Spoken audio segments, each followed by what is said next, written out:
वैसे तो बहुत बड़ा है गीता का सार, पर अगर एक शब्द में उसे कहना हो तो शायद डिटैचमेंट कहेंगे कि कृष्ण ने अर्जुन को डिटैचमेंट सिखाया। जो आज की युवा पीढ़ी है उनके जीवन का जो क्राइसिस चल रहा है वही क्राइसिस अर्जुन का चल रहा था, आइडेंटिटी क्राइसिस। प्रेम तो आजकल बहुत गिव एंड टेक हो गया है ना, कि मैंने तुम्हारे लिए ये किया, तुम मेरे लिए ये करो। उसको काम कहते हैं। Lust means my pleasure, my pleasure. Love means only give give give and forgive. एक को कहते हैं problem which can be solve, दूसरा होता है कैलेमिटी। ऐसा क्या है जो ट्रैवल दे देता है किसी को जो मुझे मेरी चार दीवारों में नहीं मिलेगा? वैराग्य। Winners are the ones who write history. अगर यहाँ पर दुर्योधन युद्ध जीत रहे होते तो क्या ये पूरी महाभारत किसी और एंगल से लिखी जाती? अब आप बताइए, अभिमन्यु विनर थे या लूजर? जटायु विनर थे कि लूजर? अभिमन्यु का कर्तव्य था कि उन्हें, अरे पॉडकास्ट में मैंने डायरेक्ट प्रश्न पूछा है, अभिमन्यु वाज विनर और लूजर, जटायु वाज विनर और लूजर?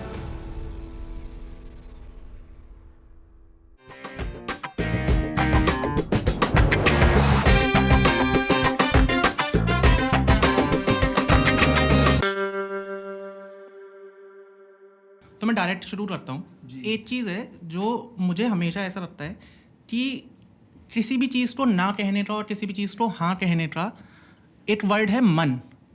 हर कोई वहाँ से कह देता है कि यार मेरा मन नहीं कर रहा या मेरा मन कर रहा है। तो मन एक्चुअल में क्या है, और अगर इस पे ही किसी को कंट्रोल करना है तो वो पूरा प्रोसेस क्या है? मन हमारे 8 तत्वों में से एक है। भगवान कहते हैं गीता में अर्जुन को, भूमिर आपो अनलो वायु खम मनो बुद्धिर एवच अहंकार इतियम में भिन्ना प्रकृति रष्टदा। पृथ्वी, जल, अग्नि, वायु, आकाश, ये स्थूल तत्व हैं।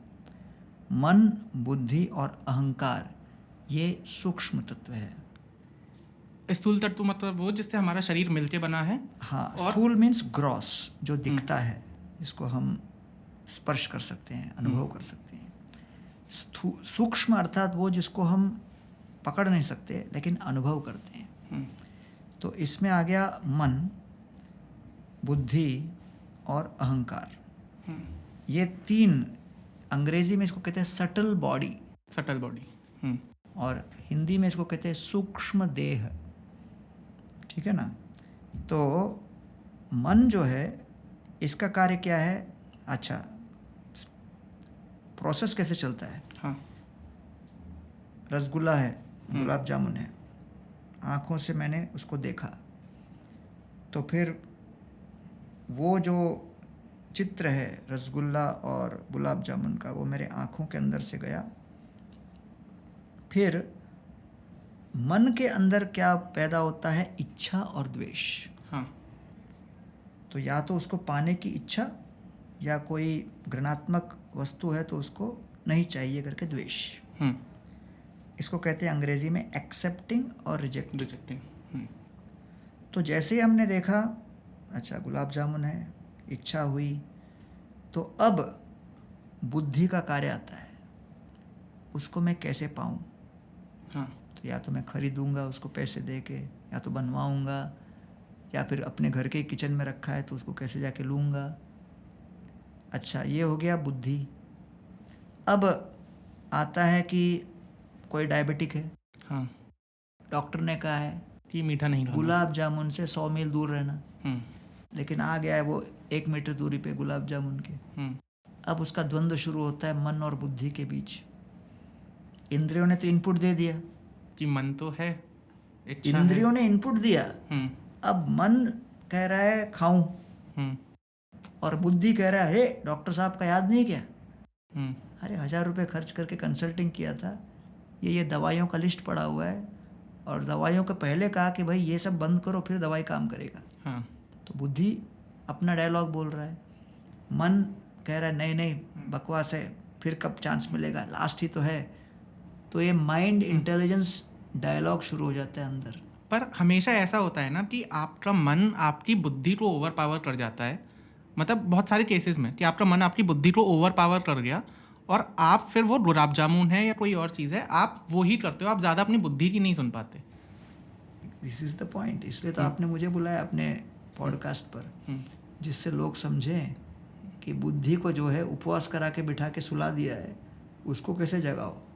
हम बुद्धि को पहलवान बनाने वाले लोगों में से हैं। हमारा मेन काम ही वो है कि जिसका बुद्धि जो है सोया पड़ा है, रोया पड़ा है, खोया पड़ा है, उसको कैसे जगाएं, उसको कैसे सशक्त बनाएं, जिससे मन के साथ द्वंद्व में, युद्ध में वो विजयी हो सके। तो वो पोषण जो है बुद्धि को नहीं मिल रहा है, इसलिए बुद्धि बेचारा ऐसे पड़ा हुआ है। तो अब बुद्धि कह रहा है ये करो वो करो, मान नहीं रहा। आपने जैसे बिल्कुल सही कहा, हावी हो जाता है, हावी हो जाता है। इसलिए गीता में भगवान कहते हैं ध्यायतो विषयान पुंसाम, ध्यान करने लगता है, वो चाहिए। फिर संगस्तेषु पर जाते, फिर आसक्ति हो जाती है। फिर संगात संजायते काम, उस संग से, आसक्ति से काम उत्पन्न होने लगता है कि एक नहीं दो नहीं 1 दर्जन खा जाऊं। कामात क्रोधो भी जाते, फिर अचानक कोई गायब कर दे गुलाब जामुन, वहां से अपन जाके किचन में ढूंढने कहाँ है वो गायब हो गया, क्रोध आ जाता है। क्रोधात भवति सम्मोह, फिर मोह होने लगता है, किसने लिया होगा। सम्मोहात स्मृति विभ्रमात, स्मृति भ्रंशात बुद्धिनाश हो जाता है। फिर जाके 2-4 को चाटा लगा देते हैं, क्यों लिया तुमने करके। इस तरह से वो पूरी प्रक्रिया जो है बुद्धिनाशात प्रणश्यति। धीरे धीरे कैसे ध्यान भटकने से लेके बुद्धिनाश की प्रक्रिया होती है। तो इसलिए बुद्धि को सशक्त बनाने के लिए उसको कहते हैं विवेक शक्ति। उस विवेक शक्ति को सशक्त बनाने के लिए आवश्यक है ज्ञान, आध्यात्मिक ज्ञान। वो है पोषण, वो है आहार। और इसलिए अर्जुन का कुरुक्षेत्र की रणभूमि में मन बुद्धि के ऊपर हावी होने लगा था। इसलिए कृष्ण ने गीता सुनाई अर्जुन के बुद्धि को पौष्टिक बनाने के लिए। तो इसलिए आप जो अब चर्चा कर रहे हैं आध्यात्म को लेकर संबंधित, गीता, भागवत, शास्त्र, वैदिक परंपरागत ज्ञान, ये सब बुद्धि को पोषक बनाने के लिए। और जब बुद्धि बिना पोषण के हो जाता है, बिल्कुल दुर्बल हो जाता है, तो चाहे फूंक मारो तो गिर जाएगा। तो मन के हारे हार है और मन के हारे जीत। ठीक है प्रभु जी, गीता की आपने बात करी, अर्जुन की बात करी, कृष्ण की बात करी। तो कृष्ण, अगर मैं एक मतलब वैसे तो बहुत बड़ा है गीता का सार, पर अगर एक शब्द में उसे कहना हो तो शायद डिटैचमेंट हम कहेंगे कि कृष्ण ने अर्जुन को डिटैचमेंट सिखाया। उस डिटैचमेंट को सिखाने के लिए भी उन्हें शुरुआत में अटैचमेंट दिखाना पड़ा कि महाभारत के युद्ध में उन्होंने सारे रूप सामने खड़े कर दिए कि ये हैं भीष्म पितामह, इन्होंने तुम्हें बचपन से सिखाया है, ये है तुम्हारा भाई, ये, और उसके बाद ये हैं तुम्हारे गुरु द्रोणाचार्य। तो डिटैचमेंट सिखाने के लिए अटैचमेंट बताना बहुत ज़रूरी है क्या? जो आज की युवा पीढ़ी है उनके जीवन का जो क्राइसिस चल रहा है, वही क्राइसिस अर्जुन का चल रहा था। उस क्राइसिस को कहते हैं आइडेंटिटी क्राइसिस, एग्जिस्टेंशियल क्राइसिस। अगर आज के समय में बात करें तो एग्जिस्टेंशियल क्राइसिस, आइडेंटिटी क्राइसिस, मेरे व्यक्तित्व को लेकर, परिचय को लेकर। तो अर्जुन के जीवन में वही चल रहा था।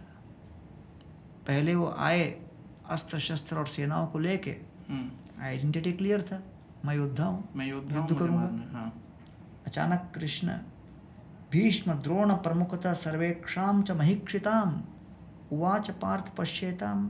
कृष्ण अर्जुन को कहते हैं, हे पार्थ देखो सामने कौन खड़ा है आपके। तो भीष्म कौन है? पितामह। ये कौन है? द्रोण। ये कौन है? गुरु। अचानक अर्जुन का दिमाग घूमने लगा कि भाई जब तक दुर्योधन और दुशासन को देख रहा हूं तो योद्धा का आइडेंटिटी क्लियर है। तब तो बदला दिख रहा है सामने। भीष्म को देखा तो अचानक आइडेंटिटी बदल गया। बोले यार ये तो अपने दादाजी हो गए, मैं तो पौत्र हो गया, मैं तो पोता हो गया। द्रोण को देखा तो बोले अरे ये तो मेरे टीचर हो गए, गुरु हो गए, और मैं तो शिष्य हो गया। एक ही क्षण में अचानक अर्जुन के दिमाग में 3 आइडेंटिटी आपस में युद्ध करने लगे। योद्धा की आइडेंटिटी, अपने शिष्य की आइडेंटिटी और पोते की आइडेंटिटी। तो ये 3 जब आंतरिक रूप से आपस में युद्ध करने लगे तो अर्जुन की निर्णय लेने की क्षमता समाप्त हो गई, क्योंकि सबसे पहले आता है आइडेंटिटी। जब स्टेबिलिटी इन आइडेंटिटी आती है, उसके बाद फिर इंटेंशन आता है, उसके बाद इंस्पिरेशन आता है, फिर एक्शन आता उसके बाद इंटेंसिटी आता है, है। ओके। तब जाके एक्शन में कंसिस्टेंसी आता है। इसलिए आज की युवा पीढ़ी को सबसे बड़ी समस्या ये है कि आइडेंटिटी क्राइसिस होने के कारण वो इंटेंशन निर्धारित नहीं कर पाते, इंस्पिरेशन सस्टेन नहीं कर पाते, और इंटेंसिटी थोड़े समय में समाप्त हो जाती है। इसलिए इनकंसिस्टेंसी एक्शन में बहुत ज़्यादा दिखता है। तो इसलिए गीता का एक ही संदेश है, क्या? पहले आप अपने आंतरिक आइडेंटिटी क्राइसिस को जीतो, आंतरिक जो युद्ध चल रहा है उस पर विजय प्राप्त करो, तब जाके बाहरी विजय स्थायी हो पाएगा। इसीलिए लोगों को लगता है गीता युद्ध युद्ध युद्ध के, लेकिन कौन सा युद्ध? आंतरिक युद्ध। जब अर्जुन ने अपना, क्योंकि द्रोणाचार्य से तो उन्होंने बाहर के युद्ध के लिए तो सब कुछ प्राप्त कर लिए थे, पारंगत धनुर्धर थे, उनको कौन हरा सकता था? लेकिन वो अपने आंतरिक युद्ध में जब हारे, पराजित हुए, वो ऐसा खतरनाक युद्ध था कि उसके लिए उनके पास शस्त्र नहीं थे। तो कृष्ण ने उनको शास्त्र रूपी शस्त्र दिया, और जब शास्त्र रूपी शस्त्र मिलता है तब बुद्धि पोषक हो जाता है, तब मन को नियंत्रित कर पाता है। That is the process of overcoming the identity crisis. Krishna ने कहा, तुम क्षत्रिय नहीं, तुम योद्धा नहीं, तुम पोते नहीं, तुम मामा भांजे नहीं, तुम पति नहीं, पिता नहीं, क्या हो? आत्मा हो।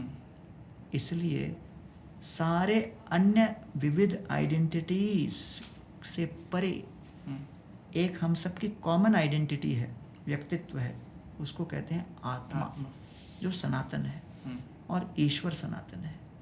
सनातन आत्मा का सनातन ईश्वर के साथ सनातन संबंध को, सेवा के भाव को कहते हैं सनातन धर्म। तो इसलिए कृष्ण ने अर्जुन को कहा कि बेटा, तुम्हारा पिता धर्म तो कायम है, पति धर्म कायम है, युद्ध का धर्म कायम है, भाई का धर्म कायम है, शिक्षा का धर्म कायम है, समाज धर्म कायम है, सारे धर्म कायम है, लेकिन आत्मा का धर्म नहीं है। यही तो मेन पॉइंट है।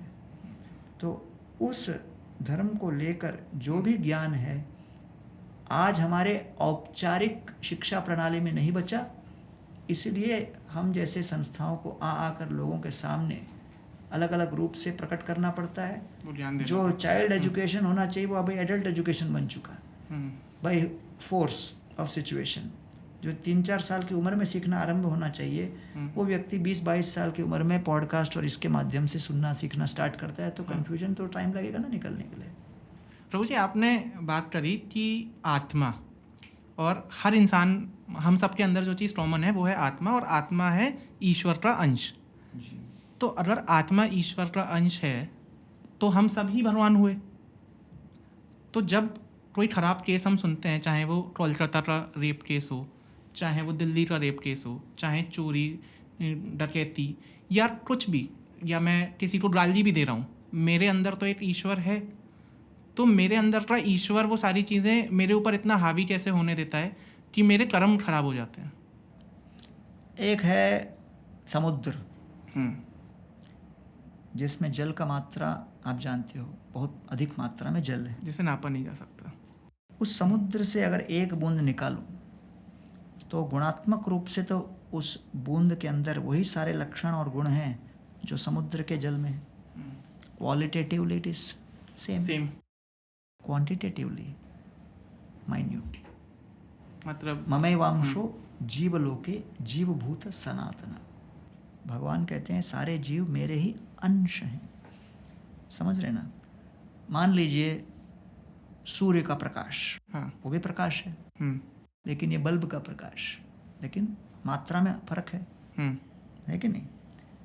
दावाग्नि जब लगती है तो उसको हम फूंक मार के तो नहीं बुझा सकते, दिए को फूंक मारे तो बुझ जाती है।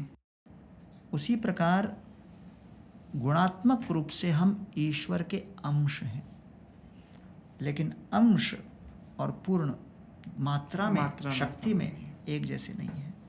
उसी प्रकार मैंने अभी इच्छा की, मैं अपना बायां हाथ उठाऊंगा। तो ये जीव होने के नाते मैंने इच्छा कर दी। तो ये हो गया पहला तत्व। इच्छा करने वाला तत्व कौन है? जीव। वही मेरी अपनी संपत्ति है। उस इच्छा की गूंज को ईश्वर ने सुनी कि भाई ये गौरांग दास नोएडा में बैठकर ये टाइम पर इच्छा कर रहा है कि वो बायां हाथ उठाए। अब जैसे वो सुनते हैं तुरंत हमारे कई कई जन्मों के कर्मों को पूरा एनालिसिस करने लगते हैं, प्रोसेसिंग। वो माइक्रो मिली नैनो सेकंड्स के अंदर वो सब हो जाता है। और फिर देखते हैं कि उनकी इच्छा के अनुसार उनके पूर्व कर्म इसकी अनुमति देते हैं कि नहीं। अच्छा। तो फिर जैसे उन्होंने निकाल लिया, उन्होंने अपना डिसीजन तीसरे तत्व को दे दिया। वो क्या है? प्रकृति, नेचर। तो अब ये प्रकृति का बना हुआ है। भूमि तत्व है इसमें, अग्नि तत्व है, जल तत्व है, वायु तत्व है, सब है। तो वो परमात्मा ने जब प्रकृति तत्व को आदेश किया, मैंने इनके पास्ट रिकॉर्ड सब देख लिए, फलाना फलाना टाइम पर इस स्थान पर उन्होंने अपने बाएं हाथ को उठाने की जो इच्छा की, उसको मैं सैंक्शन करता हूँ। अप्रूवल आ गया। फिर मैं यूं उठाया। अच्छा, आपने केवल देखा कि मैंने ऐसे ऊपर उठा दिया, लेकिन इसके पीछे उस नैनो सेकंड के अंदर बाकी दो तत्व का कोलैबोरेशन शामिल रहा। कौन? ईश्वर ने उसको प्रोसेस किया। उपदृष्टा, अनुमंता, भर्ता, भोक्ता, महेश्वरा। वो उपदृष्टा हैं, देखते हैं। अनुमंता भी हैं, अनुमति देने वाले हैं। भर्ता, भोक्ता, महेश्वरा। कॉर्पोरेट में कहते हैं ना, रिस्पॉन्सिबिलिटी, अकाउंटेबिलिटी, कंसल्ट, इन्फॉर्म। राशि मैट्रिक्स बनता है। तो ये कोई नहीं कह सकता मैं ये नहीं हूँ, वो नहीं हूँ करके। तो वैसे ही ये अपना एक पूरा मैट्रिक्स है। इन्होंने इच्छा की, उन्होंने सब कुछ अनुमान देखा और फिर अनुमति दी, तब फिर निर्देश गया प्रकृति को, तब जाके मैं उठा पाया।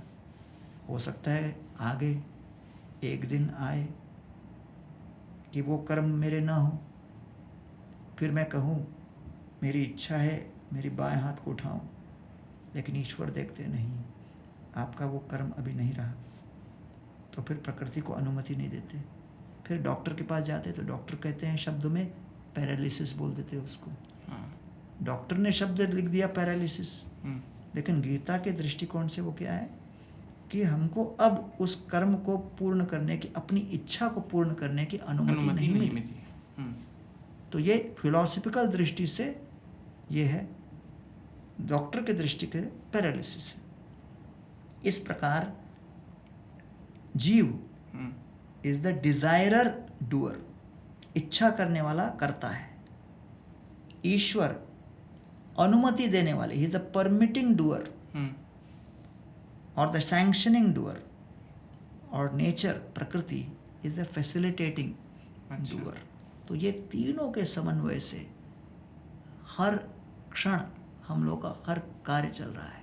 आप और मैं या दुनिया में कोई भी जो कर पा रहा है वो प्रकृति, ईश्वर की अनुमति और अपनी इच्छा, इन तीनों के हिसाब से ही कर पा रहा है। और स्टार्ट होता है इच्छा। तो इसलिए क्योंकि इच्छा करने वाला पहला है, उसके हिसाब से बाकी चल रहा है। तो इसलिए दायित्व इनको लेना पड़ता है। तो अगर मैं ये कहूँ कि इच्छा तो अच्छी भी होती है और इच्छा तो बुरी भी होती है। जैसे मैंने अगर उदाहरण दिया, किसी ने कहा मुझे सिगरेट पीना है, तो फिर उसने उंगली से सिगरेट उठाया और रखा। अब ये नहीं कह सकता भगवान ने घुसेड़ दिया। हाँ, पर जब इंटरप्रिटेशन होता है तो ये वो तो यही रह जाता है ना। अगर हम इस बात के हिसाब से चलें कि तीनों चीज़ों का समन्वय है, तब हम कुछ कार्य कर पा रहे हैं। उत्तरदायित्व किसने लिया? पहले इच्छा करने का दायित्व किसने लिया? जीव ने। बाकी दोनों जो है उसकी इच्छा के अनुसार फिर या तो सैंक्शन होगा, नहीं सैंक्शन होगा, वो अलग बात है। इसलिए उत्तरदायित्व हमको लेना पड़ता है। That is the main point. That is the duty of a human being कि तुम अपनी इच्छा ठीक रखो और उसके बाद। और इच्छा बदल सकती है, इसलिए तो कृष्ण ने गीता सुनाई। इतनी लंबी 1 घंटे की गीता सुनाने की क्या जरूरत थी? वो तो अर्जुन को कान पकड़ के बोलते अरे तू बैठे रहे, बाकी बाण तो मैं यूं फूंक मार के चला दूंगा, तुम पीछे बैठ के आराम से सो जाओ। बाकी अपने आप हो जाएगा कह सकते थे। लेकिन कृष्ण गीता ये इसलिए इतना प्रयास करके सुनाए क्योंकि हर जीव सुधर भी सकता है, बिगड़ भी सकता है, जैसे उसको संग मिलेगा उसकी विवेक शक्ति बदल सकती है। तो ये पूरा खेल ही है। पॉडकास्ट आप क्यों कर रहे हो? जिससे लोग पॉजिटिव कुछ जानकारी लें, ज्ञान लें, अपनी विवेक शक्ति को सुधारें और they make better choices to improve their life. This is the goal. And उसी वजह से जो मेरे सवाल भी हैं आज के वो बहुत डे टू डे बेसिस रहेंगे, बट अभी क्योंकि ये कन्वर्सेशन आपने अर्जुन कृष्ण का सार, गीता का सार जब वो उन्हें समझा रहे थे तो कृष्ण ने गीता का सार समझा दिया था, अर्जुन को समझ आ गया था, उन्होंने उस हिसाब से कार्य करने शुरू कर दिए थे। पर जब अभिमन्यु की मृत्यु होती है तब जो अर्जुन का विलाप है तब वो गीता का सार गायब हो जाता है, या फिर वो इंसानी इच्छा फिर से हावी कर जाती है, या इंसानी मोह फिर से हावी कर जाता है? बड़ा अच्छा प्रश्न है आपका। इसमें केस स्टडी में 2 लेते हैं। एक ने तो आपने बोल दिया अर्जुन का पुत्र अभिमन्यु। हाँ। दूसरा केस लेते हैं द्रोण का पुत्र अश्वत्थामा। दोनों पिता हैं, 2 पुत्र हैं। एक की मृत्यु हुई, एक ने मृत्यु की खबर सुनी। हाँ, छल से। तो एक की वास्तविक मृत्यु हुई अभिमन्यु की, अश्वत्थामा की मृत्यु नहीं हुई। केवल कृष्ण ने कहा युधिष्ठिर को अश्वत्थामा हत नरोवा कुंजरोवा इस तरह बोल दो, और अश्वत्थामा नाम के एक हाथी को भीम ने मार दिया। हाँ। तो प्रतिक्रिया देखिए, अश्वत्थामा की मृत्यु का समाचार सुन के द्रोणाचार्य निस्सहाय हुए, क्योंकि जीवन में 2 प्रकार के कैटेगरी के आते हैं अपने जीवन में बाधाएं। एक को कहते हैं problem, which can be solve. दूसरा होता है calamity, which can not be solve, which has to be accepted, has to be tolerated. एक को कहते हैं समस्या, इसका समाधान है। दूसरी है विपत्ति, इसको केवल सहन करना है। तो अब इन्होंने विपत्ति का समाचार सुना, द्रोणाचार्य ने। अर्जुन के जीवन में विपत्ति हुई, लेकिन प्रतिक्रिया क्या रही? ये निस्सहाय हो गए और साथ साथ निराश भी हो गए। अर्जुन भी निस्सहाय हो गए, कुछ क्षणों के लिए निराश हुए, लेकिन कृष्ण ने तुरंत उनको आशाबद्ध बनाकर उस विपत्ति को सहन करके फिर अपने कर्तव्य से च्युत न होने के लिए शिक्षा देकर उन्हें आगे बढ़ाया। फिर युद्ध में उन्हें। इसलिए मेंटरशिप, कोचिंग, एसोसिएशन बहुत महत्वपूर्ण है, क्योंकि जीवन में कई ऐसे पड़ाव आएंगे जब निस्सहाय परिस्थिति में व्यक्ति निराश हो जाएगा, और आज के जनरेशन के लिए बहुत आवश्यक है। प्रभु जी, अभी हम नोएडा में बैठ के बात कर रहे हैं, और अगर आप ये सारे शहर उठाओ, नोएडा, दिल्ली, गाज़ियाबाद, बेंगलोर, मुंबई, चेन्नई, जहाँ पर भी कॉर्पोरेट कल्चर बहुत ज़्यादा बढ़ गया है, उन लोगों का जो डेली लाइफ का पैटर्न है वो ये है कि मंडे से फ्राइडे हम ऑफिस जाएंगे, सुबह 10 से 6 या 10 से 11 से 7, सैटरडे संडे हमारी छुट्टी है, हम आराम करेंगे।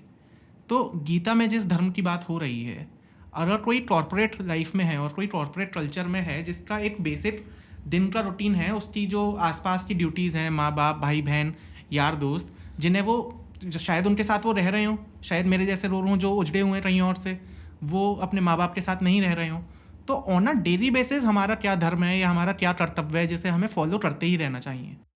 आपका एंड गोल क्या है पहले ये जानना जरूरी। प्रॉस्पेरिटी और पीस, ये दोनों अलग कैसे हैं? प्रॉस्पेरिटी मतलब केवल अर्थ, अर्थात मनी, और पीस अर्थात शांति, मानसिक शांति। Bliss and joy is different from achievement. So you are saying कि मनी कांट बाय हैप्पीनेस? तो डिपेंडिंग ऑन आपका लक्ष्य क्या है, आपका अप्रोच चेंज होगा। अच्छा। तो चाहे आप मंडे टू फ्राइडे करें या मंडे टू संडे करें, आपके पास जीवन के 12-12 घंटे के 2 सेक्शन हैं। एक है 9 AM to 9 PM और दूसरा है 9 PM to 9 AM। हाँ आप कह सकते हो कि भाई मेरा एम्प्लॉयर मेरे को यहाँ ये कर रहा है, वो कर रहा है, ये बॉस यहाँ पर वो कर रहा है, वो सब 9 AM to 9 PM वाला ही है। हाँ जी। 9 PM to 9 AM तो आप ही अपने बॉस हो। हाँ, जब मैं ऑफिस से छूटा फिर तो मैं अपनी ज़िंदगी का मालिक हूँ। तो मेरा जो सेगमेंट है हम्म। लोगों को गाइड करने का, वो 9 PM to 9 AM वाले में है। अच्छा। क्यों? क्योंकि अगर वो सॉर्ट आउट हो गया, हम्म। अपने आप 9 AM to 9 PM को कंट्रोल में लाने की ताकत और शक्ति अपने आप आ जाती है। और ये सबसे बड़ा मुद्दा जो कि भारत का सबसे पुराना IP है, वो भारतीय और विशेष रूप से युवा पीढ़ी भूल चुकी है और नए नए IP बनाते जा रही है। अरे भैया, अपने ही मन, अपने ही इंद्रियों को, अपने ही इच्छाओं को वश में करने की अपनी एक तकनीक है। और जब उसको अपनाओगे तब शांति का आस्वादन करोगे। तो रात बनाया है सोने के लिए और रात को लोगों ने कन्वर्ट कर दिया जागने के लिए। सुबह बनाया है उठने के लिए, सुबह लोगों ने कन्वर्ट कर दिया सोने के लिए।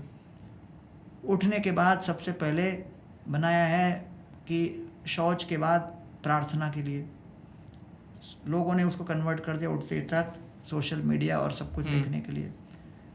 प्रातः काल बनाया गया है मन को एकाग्र करने के लिए, लोग उठते हैं और सीधा मन को उद्वेगित करते हैं।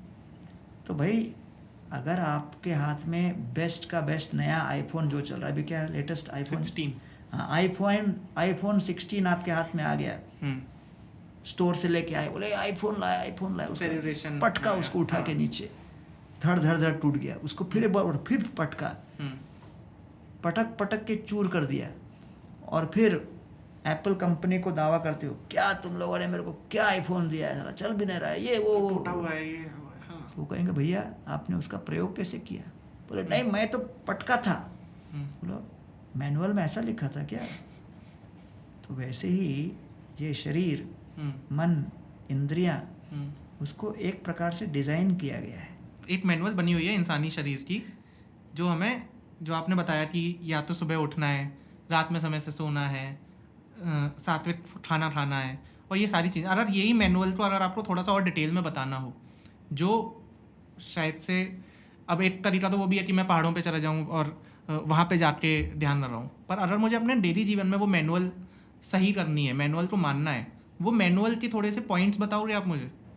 रात को समय पे, अर्थात जितना घंटा आप 12 बजे के पहले सोते हो, हाँ, it is equal to 2 hours after 12। अगर 8 से 12 अगर मैं सो गया रात को 8 बजे सो के 12 बजे उठा, इट इज इक्वलन टू 12 बजे सो के 8 बजे उठने के बराबर। मतलब that 4 hours of sleep is equal to 8 hours. Correct. हाँ, तो संध्याकालीन पहले सब लोग जल्दी सोया करते थे, तो ठीक है 8 बजे तो बहुत ज़्यादा जल्दी हो गया, कम से कम 9 साढ़े 9 तो सो जाइए। तो 6-7 घंटे में उठने के बाद फिर कुछ ध्यान कीजिए, प्रार्थना कीजिए। मैं तो हरे कृष्ण महामंत्र का जप करता हूँ, इस्कॉन में हम लोग करते हैं हरे कृष्ण कृष्ण कृष्ण हरे हरे, हरे राम राम राम हरे। ये क्या है? उठते ही साथ सबसे पहले मैं ये ना संकल्पना या चिंतन करूं कि मुझे आज क्रेडिट कौन देने वाला है मेरे काम के लिए, मैं सोचूं मैं किसको क्रेडिट दूं कि मैंने एक नया दिन मेरा शुरू हुआ, जिसने मुझे कल रात को भोजन दिया, भोजन के अंदर स्वाद दिया, जल दिया जिससे वो भोजन का सिंचन हुआ, जल दिया जिससे मैं अपने आप का पोषण कर पाया। रात भर मैं तो सो गया था, लेकिन रात भर हवा मेरे शरीर के अंदर और बाहर चल रही थी। तो ये सब बातों को लेकर क्या मैं किसी को क्रेडिट देने के मूड में हूँ कि नहीं? सुबह सुबह कि 9 बजे के बाद सुबह ऑफिस में जाकर केवल चिल्लम चिल्ली करूँ कि किसने मुझे क्रेडिट नहीं दिया, इसने मुझे क्रेडिट नहीं दिया, उसने मुझे क्रेडिट नहीं दिया।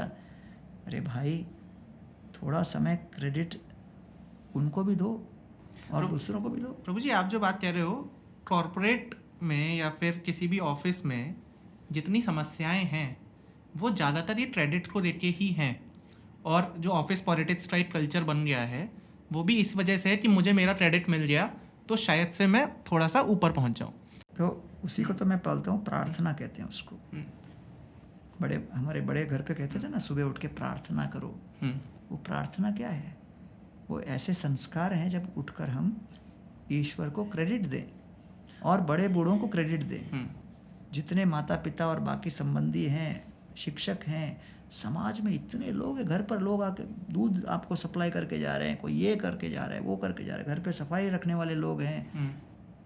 अगर वो सब न हो तो हम अपना खुद का काम कैसे कर पाएंगे? उसके बारे में तो कोई सोच ही नहीं रहा है। प्रभु जी, कुछ लोग कहते हैं कि सुबह उठ के प्रार्थना करनी चाहिए, जैसे आपने बताया, और कुछ लोग कहते हैं कि सुबह उठ के ध्यान करना चाहिए।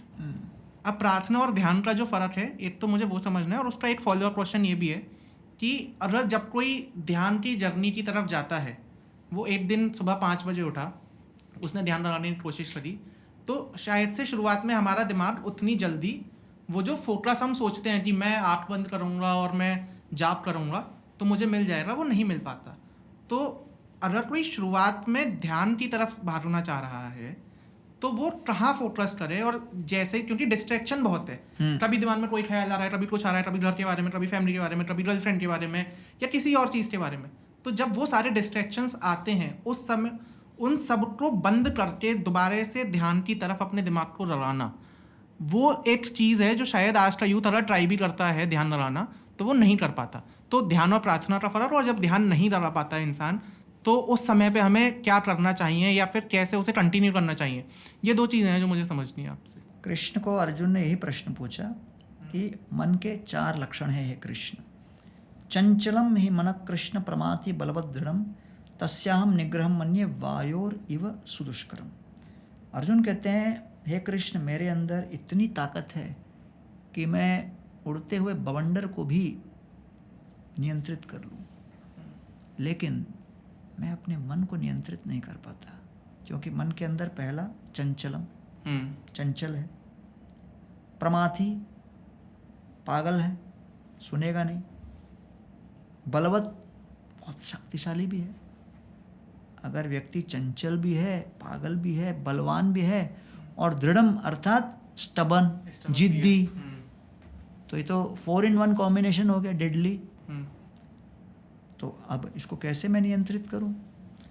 तो इसके उत्तर में कृष्ण कहते हैं, मन को नियंत्रित करने के लिए 2 उपाय हैं।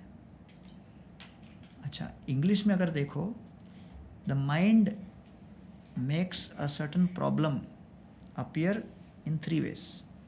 पहला, माइंड बोलेगा, अगर मैंने गलती की तो माइंड बोलेगा आपने जो गलती की पर्सनल है, ये मतलब आप बुरे हो, तो व्यक्ति को लगने लगता है मैं बुरा हूं। It will make the problem appear personal, you made the mistake, and self guilt के कारण आदमी घुटने लगता है, फिर पर्सनल। दूसरा, माइंड बोलता है ये जो प्रॉब्लम है ये परवेजिव है, मतलब मैं हर रोज हर काम में मैं गलती करता हूँ। अच्छा, कि मतलब अब तो मैं इंसान ही ऐसा हूँ कि जो गलतियाँ करता ही हूँ। हाँ, परवेजिव, मतलब हर पहलू में मैं हाथ डालूंगा तो गलतियां ही होंगी, और कॉन्फिडेंस लॉस करने लगता है।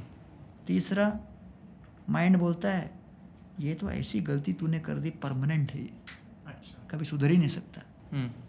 तो परवेजिव, पर्सनल और परमानेंट, ये तीनों प्रकार से मन अपने ऊपर हावी हो जाता है। तो कृष्ण कहते हैं, भाई 2 काम करना है आपको।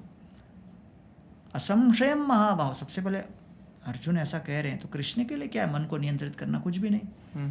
तो कोई अपनी मानसिक पीड़ा लेके आए तो सामने वाले व्यक्ति को उसका उपहास नहीं करना चाहिए, या फिर उसको हल्का भी नहीं लेना चाहिए, क्योंकि उस व्यक्ति के लिए वो पीड़ा बहुत बड़ी है। तो कृष्ण ने ये नहीं कहा क्या अर्जुन तुम भी मेरा टाइम पास करने आ गए, नहीं। असंशयम महाबाहो, अर्जुन आप तो बलिष्ठ भुजाओं वाले महाबाहो हो, आपके भुजाओं में इतनी ताकत है कि जब अस्त्र चलते हैं तो बड़े बड़े महारथी कांप जाते हैं, लेकिन फिर भी आपके मन ने आपको कंपित कर दिया। असंशयम, अनडाउटेडली, मतलब प्रॉब्लम जेन्युइन है, हाँ। मनो दुर्निग्रह चलम, मन को वश में करना बहुत कठिन है, बहुत चंचल है, लेकिन 2 प्रकार से उसको वशीभूत कर सकते हो। अभ्यासेन तो कौन्तेय वैराग्येण च गृह्यते। अभ्यास से अर्थात प्रैक्टिस अर्थात अभ्यास निरंतर, और दूसरा वैराग्येण च गृह्यते, परसिस्टेंस मतलब क्या? आप कुछ करोगे फिर लगेगा अरे छोड़ ये कर पाऊंगा कि नहीं। वैराग्य, जो नेगेटिव है उससे दूर रहो। तो both practice and persistence is required to control the mind. तो ये जो दोनों तत्व आएंगे, अभ्यास और वैराग्य, तब मन को हम वशीभूत कर पाएंगे प्रैक्टिकल टर्म्स में। ओके। इसका मतलब क्या है? किसी ने ये पॉडकास्ट सुना, बहुत प्रेरित हो गया, बोला अरे कल तो मैं 9 बजे सो के रहूँगा, 9 बजे लेट गए। 9 बजे तो हर रोज उनका खाना खाने का समय है या बाहर टहलने का समय, पार्टी शुरू होने का टाइम होता है। वो फिर वो टाइम पे वो भी शनिवार की रात को 9 बजे लेटे हुए सोच रहे यार ये मैं क्या कर रहा हूँ, मैं कौन हूँ, यहाँ कैसे आ गया, लेट नाइट वाला अब लेटा कैसे है। तो अब उसके मन में ये सब बातें आने लगी, तो फिर सोचता छोड़ो भाई, वो पॉडकास्ट सुन के आवेश में शायद आ गया था मैं। तो फिर वो अभ्यास वहीं भंग हो गया उसका।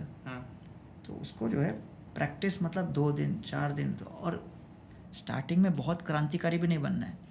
अगर 12 बजे सोने की आदत है तो 11:30 पे सो, आधा घंटा, फिर और थोड़ा 15 मिनट पहले और 15 मिनट, धीरे धीरे करके मन को वश में लाना है। जो शरीर को सालों से इतनी आदत डाली है, बहुत ज़्यादा झटका दोगे तो मन तो ऐसा तमाचा मारेगा तो आप बिल्कुल धरती पे गिर जाओगे। तो धीरे धीरे धीरे धीरे आपको प्रैक्टिस करना है। तो 1% वाला इम्प्रूवमेंट का फॉर्मूला अच्छा है, थोड़ा थोड़ा इम्प्रूवमेंट कीजिए, बट उसको अभ्यास बनाए रखिए। अच्छा, वैराग्य का मतलब क्या है? जो अपनी बुरी आदतें वापस हावी होने लगती हैं, तो उसको थोड़ा दूर होने का प्रयास करते रहना चाहिए। और स्मॉल विक्ट्रीज आर इम्पॉर्टेंट। थोड़ा हम जो है, अगर इतने सारे कोई सिगरेट पी रहा है, उसको थोड़ा कम पिए, और फिर उसको कम पिए, और धीरे धीरे करके उसको 0 पे लाने का प्रयास करें। तो वैराग्य और अभ्यास। तो सुबह जब अलार्म बजेगा तो लगेगा अरे यार नहीं होने वाला है, लेकिन उठिए, स्नान कीजिए, प्रयास कीजिए। वैसे ही ध्यान में लगेगा मन यहाँ वहाँ भाग रहा है, भटक रहा है, तो यतो यतो निश्चलति मनश्चंचलम अस्थिरम ततस्ततस नियम यैतद। अर्जुन को कृष्ण कहते हैं, जहाँ जहाँ मन भागेगा उसको वापस लाओ, फिर वश में करो। और वश में ऐसे प्रयास करते रहोगे। तो आपने जो प्रश्न पूछा ध्यान और प्रार्थना और ये, तो ये मान लो मैं आपको कहना चाहता हूँ कि आई थैंक यू, तो ये एक भाव है। अब इस भाव को व्यक्त करने के लिए थैंक यू मैं डायरेक्ट बोल रहा हूँ आपको, कल के दिन मैं टेक्स्ट मैसेज कर सकता हूँ थैंक यू, या फिर मैं व्हाट्सएप कर सकता हूँ थैंक यू, ईमेल कर सकता हूँ। वो साधन हो गए अलग अलग। उसी प्रकार जो भाव है कि मैं भगवान के प्रति कृतज्ञ हूँ, ईश्वर के प्रति कृतज्ञ हूँ, और जब कृतज्ञ किसी के प्रति होते हैं तो अपने आप उसका परिणाम क्या होता है? हम उनकी सेवा करना चाहते हैं। तो कृतज्ञता और सेवा भाव, ये 2 भावों को व्यक्त करने के लिए कई माध्यम हैं। तो उस माध्यम को कहते हैं योग। तो जैसे कहते हैं ना, information and communication, telecommunication is a medium. अब टेलीकॉम के अंदर कभी व्हाट्सएप आ गया, कभी ये आ गया, वो आ गया, वैसे उस माध्यम को कहते हैं योग। अब उसमें डिटेल आ गया, कर्म योग, ज्ञान योग, ध्यान योग, अष्टांग योग, भक्ति योग, ये अलग अलग माध्यम हो गए, बट मूल जो है वो है योग। इसलिए योग कर्मसु कौशलम, कृष्ण अर्जुन को कहते हैं yoga is the art of work. मतलब कर्म करते करते, अर्जुन और दुर्योधन के बीच वही तो अंतर रहा, दोनों योद्धा थे। एक सज्जन मेरे को कहते हैं आप अर्जुन को बहुत स्तुति करते हो, दुर्योधन को बहुत गाली देते हो, अन्याय कर रहे हो दुर्योधन के प्रति। मैंने कहा ठीक है, बेटे का नाम दुर्योधन रखोगे? वो कहते नहीं नहीं, क्या बात कर रहे हो यार, बेटे का नाम दुर्योधन कैसे रखूंगा? मैंने कहा क्यों, प्रॉब्लम क्या है? अच्छा प्रशासक थे, अच्छा एडमिनिस्ट्रेटर थे ना। बोले नहीं नहीं, दुर्योधन में कुछ प्रॉब्लम था। मैंने कहा क्या प्रॉब्लम था? तो वो मुझे पता नहीं, गड़बड़ था। गड़बड़ क्या था? दुर्योधन का अर्थ क्या है? One who is always fighting for the wrong cause. Duryodhana मतलब जो हर रोज 24/7 एक ही चीज के लिए युद्ध कर रहा था, मुझे क्रेडिट मिले, मैं नंबर 1 रहूं, मेरे ऊपर कोई न जाए, दिल्ली की गर्मी में भी हस्तिनापुर में दुर्योधन अपने ऊपर किसी को छतरी लेने नहीं देता था। क्यों?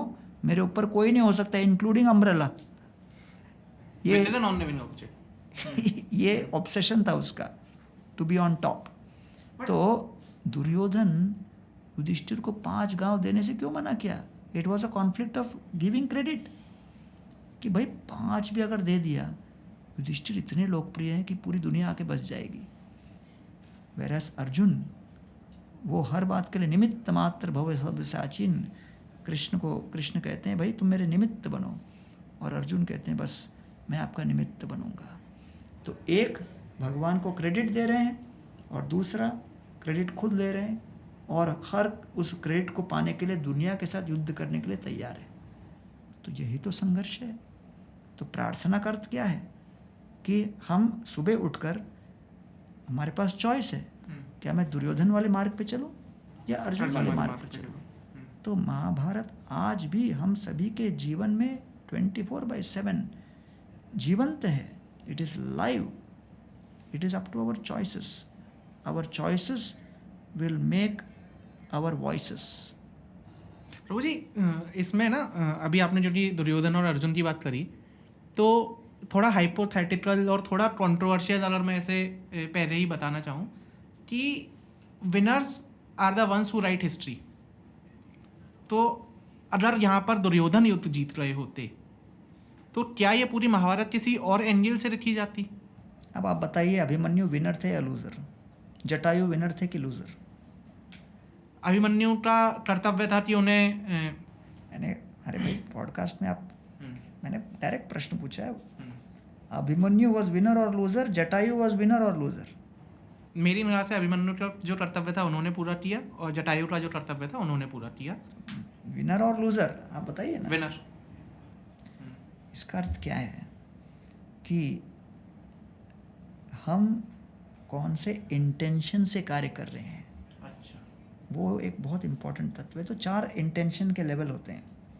पहला होता है भय, ये नहीं करूँगा तो कोई और हावी हो जाएगा, इसलिए मैं करूँगा। मेरे को इंटरेस्ट नहीं है लेकिन कोई और भी नहीं आना, डर, भय, फियर। उसके ऊपर आता है डिज़ायर, मेरी इच्छा है मैं ये बनूँ, वो बनूँ, ये करूँ, वो करूँ। उसके ऊपर आता है कर्तव्य। तो सबसे निचला वाला है तमोगुण से उत्पन्न होता है, उसके ऊपर रजोगुण से उत्पन्न होता है, फिर सत्वगुण आता है। तो मनुष्य जीवन में सत्वगुण प्रधान जब समाज आने लगता है उसको सभ्य समाज कहते हैं। इसीलिए गीता में कृष्ण अर्जुन को कहते हैं कर्मण्येवाधिकारस्ते मा फलेषु कदाचन। कर्तव्य परायण बनो, have a sense of duty. और आपको लगे इसमें क्या है? जब हम एक कर्तव्य परायण भाव से कार्य करते हैं तो न केवल हमको कर्म करने का सुख मिलता है, लेकिन उस निष्काम भावना से कार्य करने पर एक आंतरिक संतोष की अनुभूति होती है। अब उस संतोष को आज के युग में साइंटिस्ट ने कभी डोपामाइन, कभी ये माइन, वो माइन सब करके दे के रखा है, समझ रहे ना? तो वो उसके ऊपर भी एक स्तर है, वो है प्रेम, निस्वार्थ सेवा भाव। अर्थात स्केर्सिटी, इम्पेडिमेंट, डिस्कम्फर्ट, अनहैप्पीनेस हर संबंध में होता है। फिर भी जब हम दूसरों को संतुष्ट करने के लिए प्रार्थना करें, प्रयत्न करें, उसको लव कहते हैं। तो लोगों को लगता है लव मीन्स प्लेजर, लेकिन वास्तव में लव मीन्स पेन। प्रेम का अर्थ आनंद नहीं, प्रेम का अर्थ पीड़ा है। जब व्यक्ति पीड़ा झेलने के लिए तैयार हो, इससे दूसरों को आनंद मिले, अच्छा, उसको प्रेम कहते हैं। तो इसलिए प्रेम के नाम पर जो जलसा चला हुआ है, प्रेम तो आजकल बहुत गिव एंड टेक हो गया है ना, कि मैंने तुम्हारे लिए ये किया, तुम मेरे लिए ये करो, उसको काम कहते हैं भगवत गीता के दृष्टिकोण से। काम अर्थात स्वार्थ। जहाँ पे रंच मात्र स्वार्थ न हो, उस निस्वार्थ से भाव को कहते हैं प्रेम। तो ये है काम, लस्ट, और यह है प्रेम, love. Lust means my pleasure, love means your pleasure. तो ये बहुत बड़ा अंतर है। तो इसलिए समाज में इस बात को लोगों के सामने रखना, लोगों को समझना और अपनाना आवश्यक है, क्योंकि अब परिवार जर्जर होते जा रहे हैं।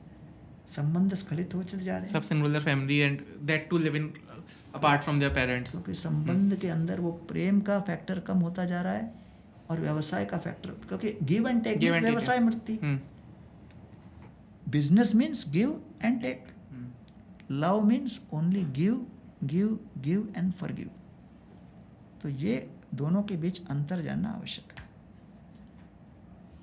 क्योंकि हम आज की टाइम की बात कर रहे हैं, ये जो फ़ोन है मेरे पास, अगर मैं कुछ नहीं कर रहा हूँ तो मैं इस फ़ोन को खोलूँगा और इसमें इंस्टाग्राम और यूट्यूब करके 2 ऐप हैं, वहाँ पर बहुत जल्दी रील्स और शॉर्ट्स आते हैं, तो मैं उसे स्क्रॉल करने लग जाता हूँ। और ऐसा कहा गया है कि आजकल जो अटेंशन स्पैन है वो हमारी गिर के 3 सेकंड रह रही है, क्योंकि 3 सेकंड में हमें समझ आ जाता है कि ये अच्छा है बुरा है, और हम पेशेंस लूज़ कर रहे हैं, उसे जल्दी स्क्रॉल कर रहे हैं। अब इस पूरे स्क्रॉल करने की प्रोसेस में जो होता है वो ये कि वो दुनिया जो कभी हम जहाँ कभी हम रहे नहीं, वो लोग जिनसे हम कभी मिले नहीं, हम उन सब के बारे में बहुत कुछ जान रहे हैं जो हमें जानना भी नहीं चाहिए शायद से। तो एक जो टर्म है वो और टर्म है फियर ऑफ मिसिंग आउट, जिसे आजकल का यूथ कहता है फोमो। तो जब हम रील देखते हैं, जब हम शॉर्ट्स देखते हैं, तो फोमो होता है हम लोगों को बहुत ज़्यादा कि इसने ये कर दिया, उसने वो कर दिया।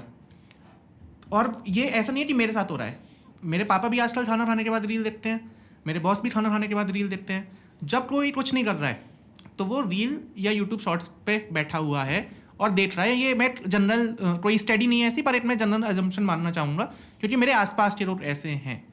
तो ये जो रील और शॉर्ट्स के चक्कर में अटेंशन स्पैन गिर रही है, फोमो बहुत बढ़ रहा है।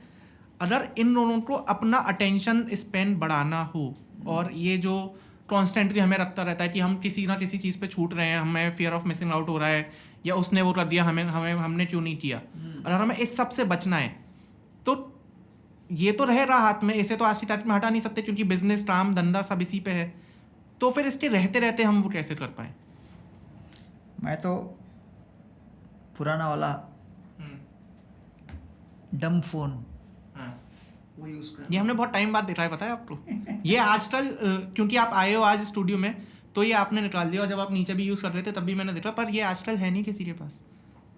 लेकिन जो नोकिया के यूरोप के हेड थे वो आए थे एक इवेंट पे, मुझे मिले, तो मैंने उनके साथ फ़ोटो खिंचाया, बोला भाई मैं भी हूँ, अभी यूज़ कर रहा हूँ आपका पुराना मॉडल। हाँ। तो खैर मेरे पास तो लैपटॉप और बाकी ईमेल सब है। एक कॉन्सेप्ट को कहते हैं डीप वर्क। ओके। मैं उसमें विश्वास रखता हूँ।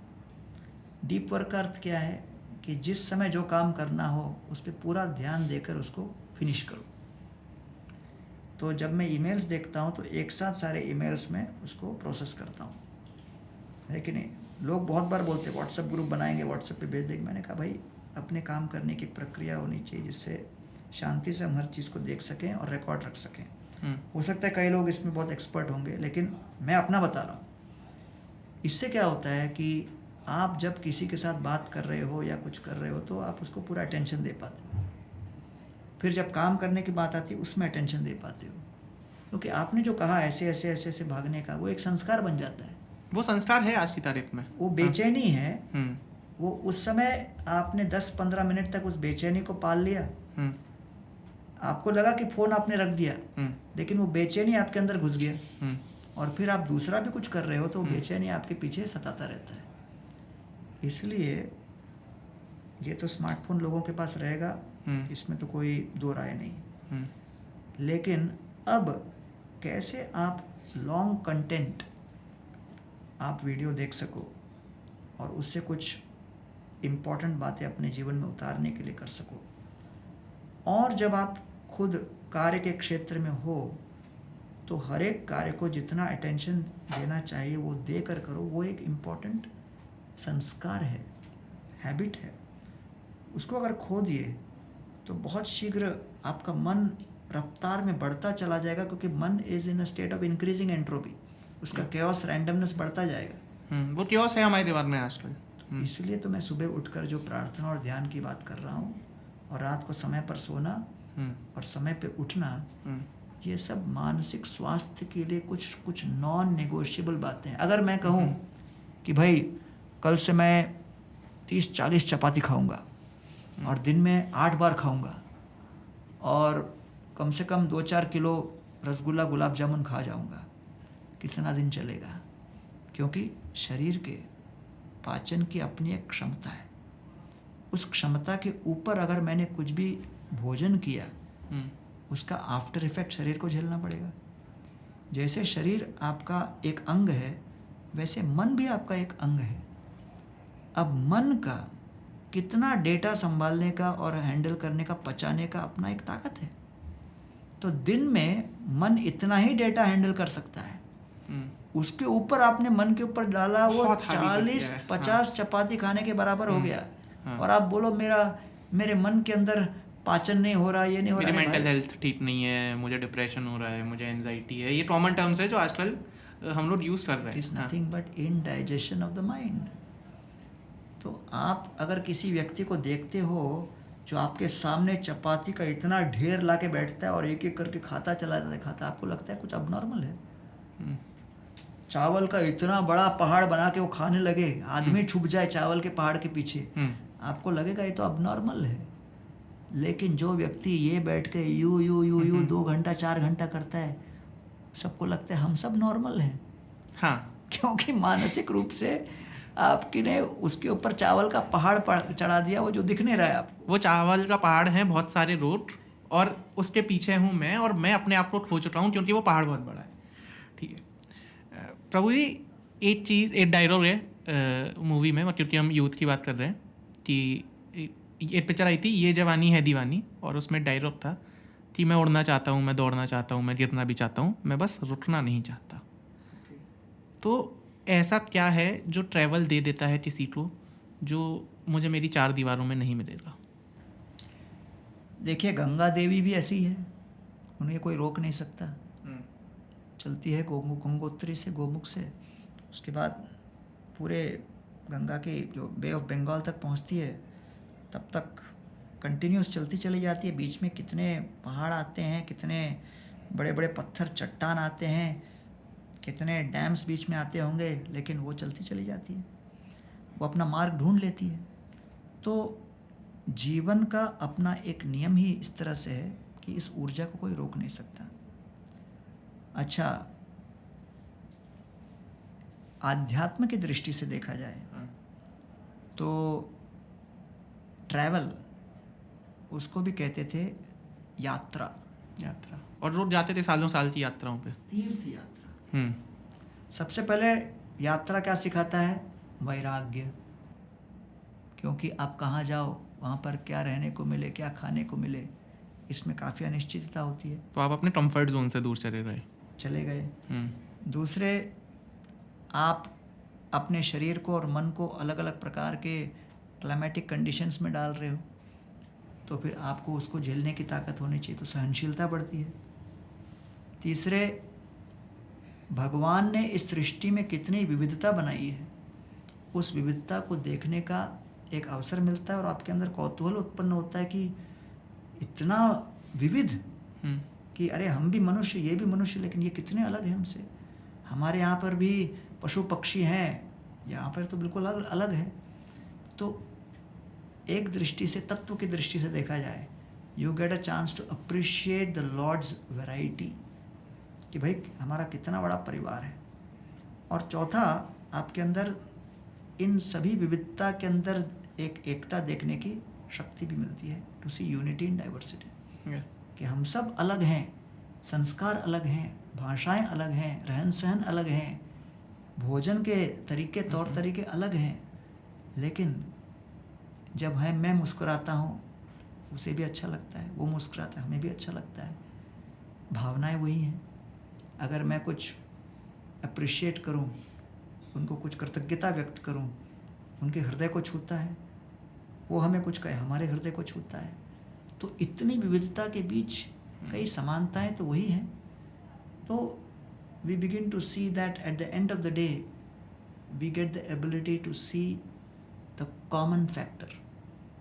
और ये वास्तव में मानव समाज को समझना बहुत आवश्यक है, क्योंकि आज हम भेद में अभेद नहीं देख पा रहे हैं, और भेद को देख देख कर हम उसे खंड खंड करते हुए जा रहे हैं, और कॉन्फ्लिक्ट्स और वायलेंस और जितनी भी हिंसा की घटनाएं बढ़ती चली जा रही हैं। तो एक दृष्टि से ट्रैवल और टूरिज्म एक बहुत महत्वपूर्ण मुद्दे को एड्रेस करता है कि हम इस विविधता के बीच जो एकता को देख पाते हैं, सद्भावना उत्पन्न कर पाते हैं, विविध प्रकार के धर्मों के प्रति सम्मान उत्पन्न कर पाते हैं, अप्रिशिएट कर पाते हैं कि भाई ऐसे ऐसे प्रकार के लोगों की भावनाएं हैं, भले उसे मैं स्वीकार करूं ना करूं, उसका सम्मान तो मुझे करना ही चाहिए।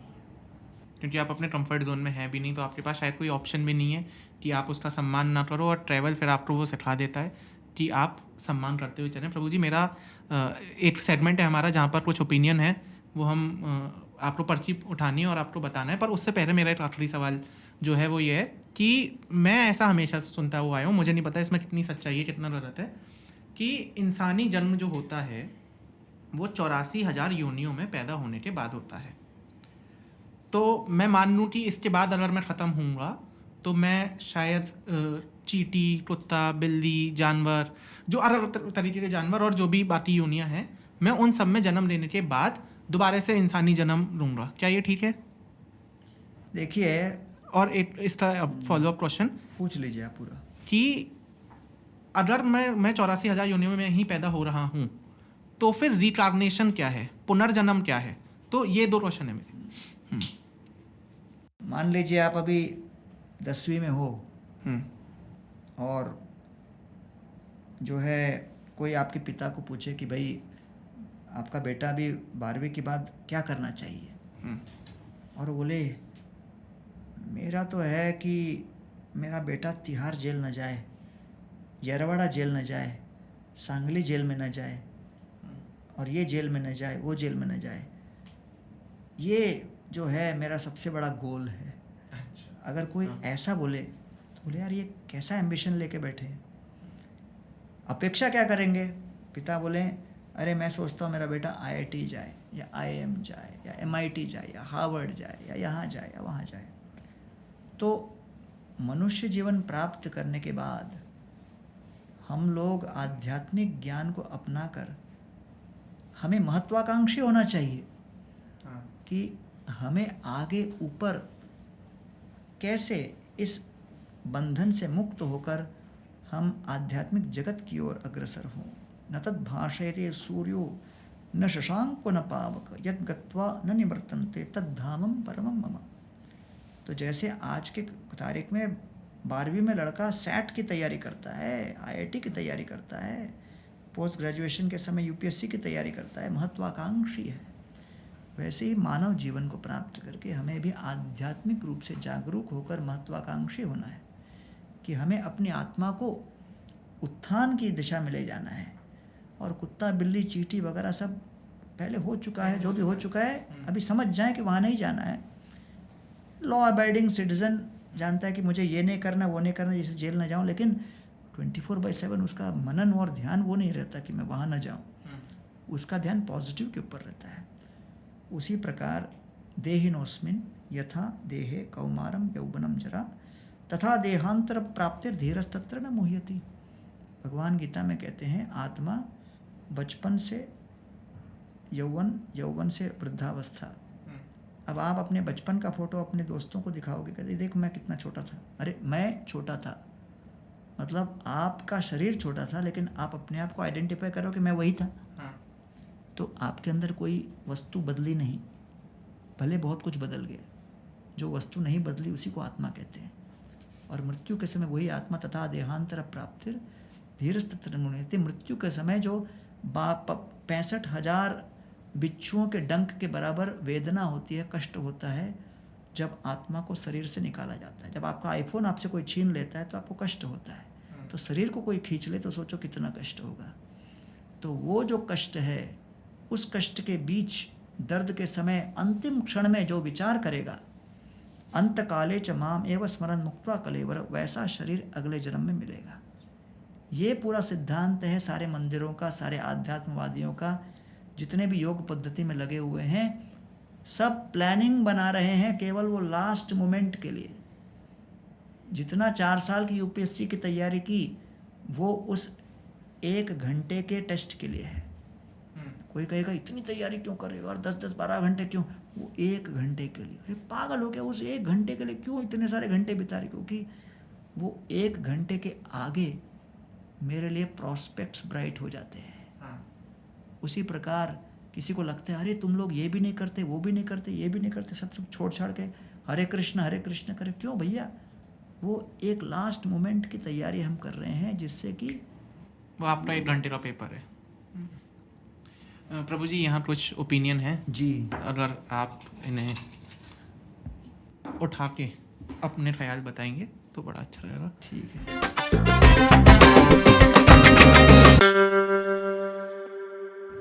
तो उठाते समय हम बोलेंगे हरे कृष्ण। हरे कृष्ण। बोलिए हरे कृष्ण। हरे कृष्ण। चलो। Can science and spirituality coexist? बिल्कुल। Both are connected to one thing, cause and effect, कारण और उसका फल। तो ये कहना हुआ कि can root and fruit exist? बोले हाँ, फ्रूट को तो मैं खा सकता हूँ, रूट को थोड़ी मैं जमीन के नीचे जाके खा सकता हूँ। पर अगर रूट नहीं है तो फ्रूट नहीं है। तो वैसे ही साइंस फ्रूट है, स्पिरिचुअलिटी रूट है। हरे कृष्ण। एक और बात। हरे कृष्ण। धन्यवाद। रिलीजन डिवाइडिंग और uniting? Allopathy, naturopathy, homeopathy, health giving और हेल्थ टेकिंग?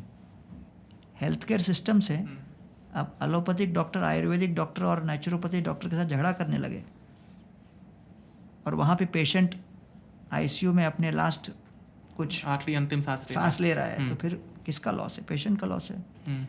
वैसे ही हिंदू, क्रिश्चियन, मुस्लिम, ये सभी जितने अलग अलग धर्म पंथ हैं वो सब स्पिरिचुअलिटी के अलग अलग प्रोवाइडर्स हैं।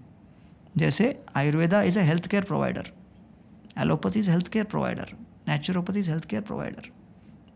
So they have their own ways, but उनका गोल क्या है? Restore health, remove pain of the body, restore good health of the body. वैसे ये जितने धर्म पंथ हैं उनका कार्य क्या है? मन की पीड़ा दूर करें और मानसिक रूप से स्वस्थ बनाएं। तो इसलिए अगर सब कोलैबोरेट करें ये जानकर कि रिलीजन का पर्पस है to restore the mental, emotional, spiritual health, उस दृष्टि से काम करें तो यूनाइटिंग है।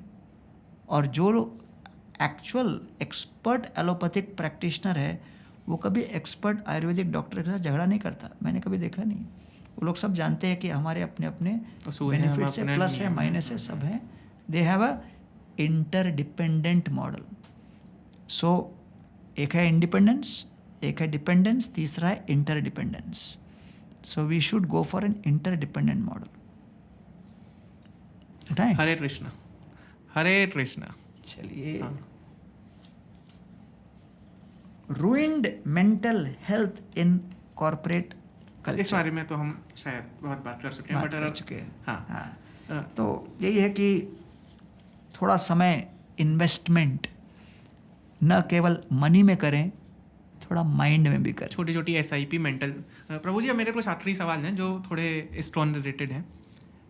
जब भी हम लोग कभी स्टोन जाते हैं या हम बाहर से भी देखते हैं, स्टोन में ऐसा क्या है कि जो फॉरेनर्स को या people who are outside of India उन्हें इतना अट्रैक्ट करता है, जो इंडिया में कोई और ऑर्गेनाइजेशन, कोई और ट्रस्ट या कोई और टेम्पल उन्हें उतना अट्रैक्ट नहीं कर पाता?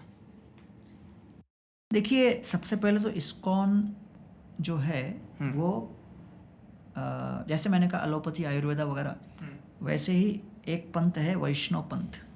वैष्णव पंथ में 4 संप्रदाय हैं, ब्रह्म संप्रदाय, कुमार संप्रदाय, रुद्र संप्रदाय और श्री संप्रदाय। उसमें ब्रह्म संप्रदाय के अंतर्गत हम लोगों का आता है गौड़ीय संप्रदाय, ब्रह्म मध्व गौड़ीय संप्रदाय। तो वो गौड़ीय संप्रदाय के अंतर्गत श्री चैतन्य महाप्रभु से चलता हुआ जो परंपरा आया, उसमें भक्ति विनोद ठाकुर, शिला सरस्वती ठाकुर, ये सब कलकत्ता में हुए। उसके बाद उनके शिष्य शिला प्रभुपाद, कृष्ण कृपा मूर्ति, अभय चरण अरविंद, भक्तिवेदांत स्वामी शिला प्रभुपाद, वो इस गौड़ीय संप्रदाय के ज्ञान को लेकर न्यूयॉर्क गए। और उन्होंने फिर 1966 में इसमें स्थापना की। तो है यहीं का, सारे हमारे जितने भी धर्मस्थल हैं वो सब बंगाल, उड़ीसा और बांग्लादेश में है। और वहाँ जाकर हमने जो स्टार्ट किया उसको देखकर लोग आकर्षित हुए। क्यों? क्योंकि पेनिसिलिन भले अमेरिका में इन्वेंट हुआ हो, बुखार लेकिन इंडियन को होगा और चाइनीज़ को होगा और जापानीज़ को होगा। पेनिसिलिन का इफ़ेक्ट तो सेम होगा ना भाई। वैसे मन तो सबका एक ही जैसा है, तो मंत्र का इफ़ेक्ट तो सबके ऊपर होगा। तो ये महामंत्र का इफ़ेक्ट अमेरिकन लोगों ने अनुभव किया, फिर ऑस्ट्रेलियन लोगों ने अनुभव किया, अफ्रीकन लोगों ने, साउथ में। आज इस्कॉन के 1100 मंदिर 120 देशों में हैं। 80 भाषाओं में हम लोगों के 55 करोड़ भगवद गीता वितरित कर चुके हैं।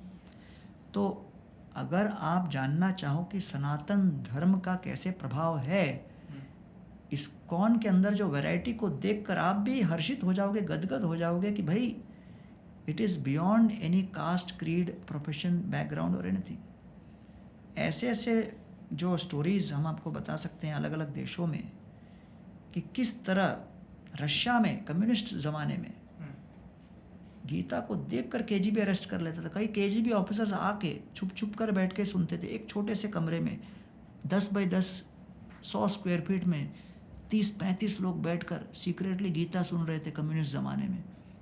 और लोग हाथ से लिख लिख कर गीता बांट रहे थे, क्योंकि प्रिंटिंग प्रेस वहाँ नहीं था। लेकिन लोगों ने जान की बाजी लगाकर प्रचार किया उसका। कई लोगों को साइबेरिया भेज दिया गया, कई लोग दिवंगत भी हो गए। लेकिन ये धर्म को पालन करके लोगों को इसके विषय में बताने की ललक इतनी तीव्र होती है कि कोई रोक नहीं पाता उसको। तो आज आप जाओ तो यूक्रेन में हम लोग के 37 मंदिर हैं।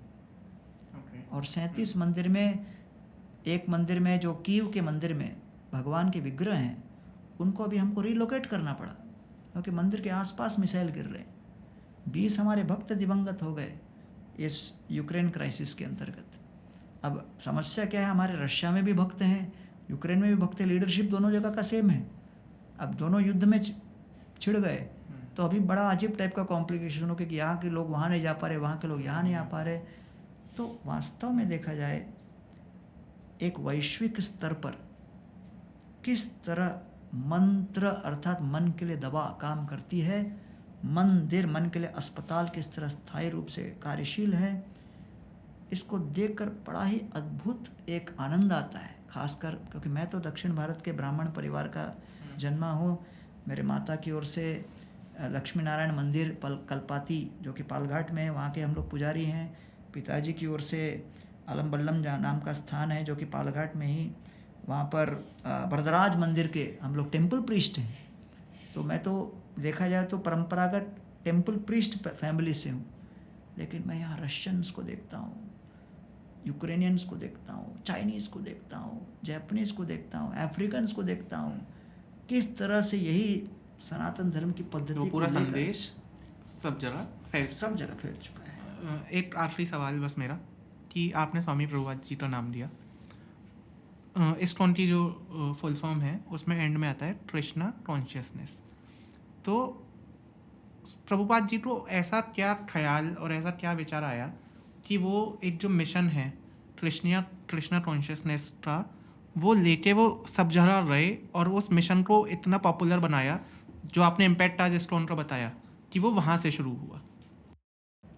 जैसे मैंने इस बाउल को देखा और ये चिट को देखा, इसको देख के मैं कल के दिन कहीं पर भी आएगा तो सबसे पहले आपका ख्याल आएगा, अरे शिखर ने नोएडा में ऐसे करवाया था अपन से।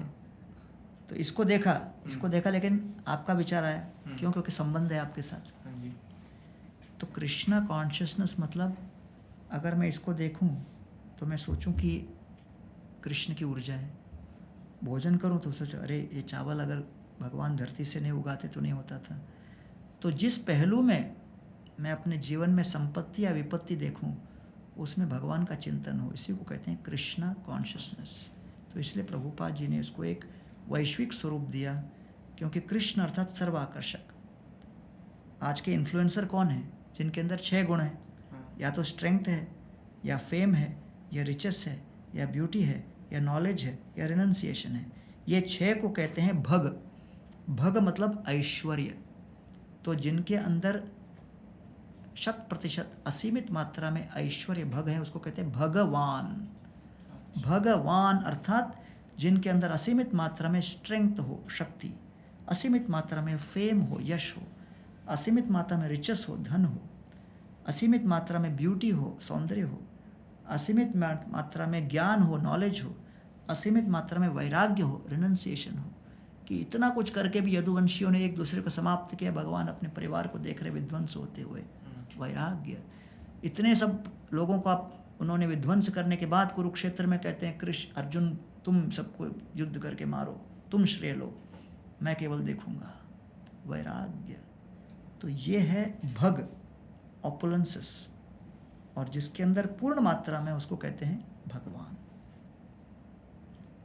प्रभु जी, अगर जो आपने शुरुआत में बोला कि अगर इस पॉडकास्ट को देखने के बाद कोई 8% भी उस ऊर्जा में आ जाए कि मुझे आज से अपने आप को बदलना है, और या जो मेरी मैं छोटे छोटे प्रयासों से और छोटी छोटी कोशिशों से मैं परसिस्टेंस फॉलो करते हुए मैं अपने आप को एक बेहतर रास्ते की तरफ लेके जाऊंगा या मैं बेहतर हो जाऊंगा, तो शायद से मेरा और आपका इस टेबल पे बैठना, इस पर्ची को उठाना और मेरे इतने सवाल पूछना, आपका जवाब देना, ये बहुत सफल हो जाएगा। अभी भी ये जो सवाल मैंने रखे हुए हैं या जो क्यूरियोसिटी है मेरी, वो बहुत बची हुई है, पर शायद से हमारे पास समय कम है, तो इस कन्वर्सेशन को मैं यहीं ख़त्म करूँगा। बट मुझे आपसे ये पूछना है कि क्या, क्योंकि शुरुआत में जो हमारी बातचीत हुई थी, हम लिफ्ट में थे, आपने मुझसे मेरी एज पूछी, क्या मेरी एज को देखते हुए आप और ये कन्वर्सेशन जैसी भी रही है, क्या आप दोबारा से इस पॉडकास्ट पे आना चाहोगे? जब आप निमंत्रण देंगे तो भविष्य में हम फिर यहाँ पे प्रकट हो जाएंगे कि जब सुनेंगे और वो व्यक्त करेंगे और इच्छा करेंगे और उनको और सुनने की इच्छा हो और आपकी भी इच्छा हो, तो फिर देखते हैं भगवान की इच्छा क्या है, हम तो तैयार हैं। हरे कृष्ण प्रभु ji, thank you so much for joining us. बहुत अच्छा लगा आपसे बात करके, और मेरे ख्याल से सारी ऑडियंस को भी बहुत अच्छा लग रहा आपसे बात करके। शो का नाम है कॉल हिम क्यूरियस। अगर आपके कुछ सवाल हैं जो आप चाहते हो कि जब हम पार्ट 2 करें प्रभु जी के साथ, अगर हम फ्यूचर में कभी कर पाए तो वो क्या सवाल होने चाहिए जो हमें पूछने चाहिए। चैनल का नाम है HT Smartcast fever FM official, और अगर आप सोशल मीडिया पे रील्स में देख रहे हैं या यूट्यूब शॉर्ट्स पे देख रहे हैं तो पूरा एपिसोड देखिए, आपको बहुत मज़ा आने वाला है। और आपके जो डेली लाइफ सवाल हैं, जो मेरे सवाल हैं, जो मेरी क्यूरियोसिटी है, मैंने कोशिश करी है कि मैं उसे थोड़ा सा फुलफिल करूँ, शायद से आपकी भी थोड़ी सी उस यात्रा में फुलफिल हो जाए। बहुत बहुत धन्यवाद देखने के लिए। ये थे शिखर वाशने, ये थे गौरंग दास प्रभु जी, बहुत बहुत धन्यवाद, प्रणाम।